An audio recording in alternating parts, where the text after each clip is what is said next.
I thought it was so interesting how you've studied Outliers, and I want to Yes. talk about that video, the dollar versus series, and talk Yes. about the inspiration because I don't think people realize how you came to that.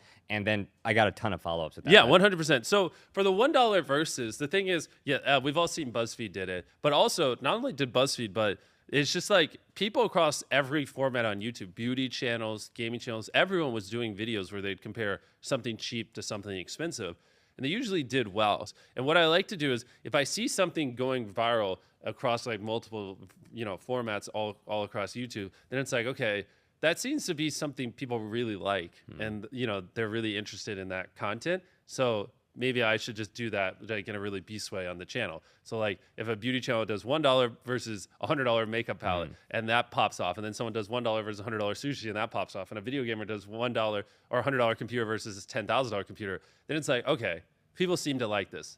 I'm gonna do a $1 hotel versus $1 million hotel, and it works. Yeah, I saw that outlier from BuzzFeed's channel was a plus 50x. yeah, So you exactly. could see like was a crazy It's outperformance. essentially when I tried to think of like how, because ViewStats probably built it where we can help small creators just do better. And when I try to think of like one of the most, can't think of another word than OP. It means overpowered if you're not a gamer. Sometimes I say that and people like look at me weird. Tools is like to help you brainstorm ideas, because I think that's one of our bread and butters. And one of the best ways to brainstorm tools, I thought, would be to give you access to Outliers, which is like you said, it's essentially like if videos do, it basically shows you every video on YouTube that performs multiples better than the average on that channel. So like if a person's getting 1 million views a video and then they upload a video and it gets 5 million views, well, why did that video do 5 times better? And like we just give you a collection of videos like that performed really well, so you can brainstorm based off of it. So hopefully you can also have Outliers. Yeah. How Yeah. many of your videos would you say are from Outliers that, Yeah. this tool has been internal for 6 years now?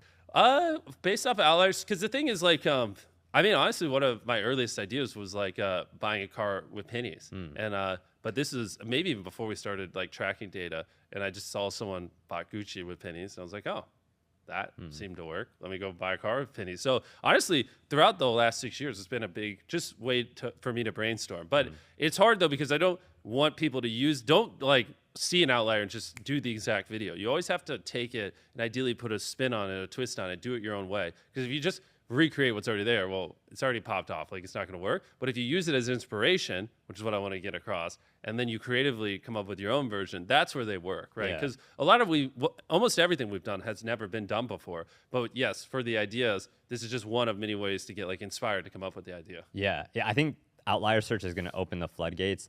And I actually have a little spectrum that I created because I was thinking about Oh it boy. too.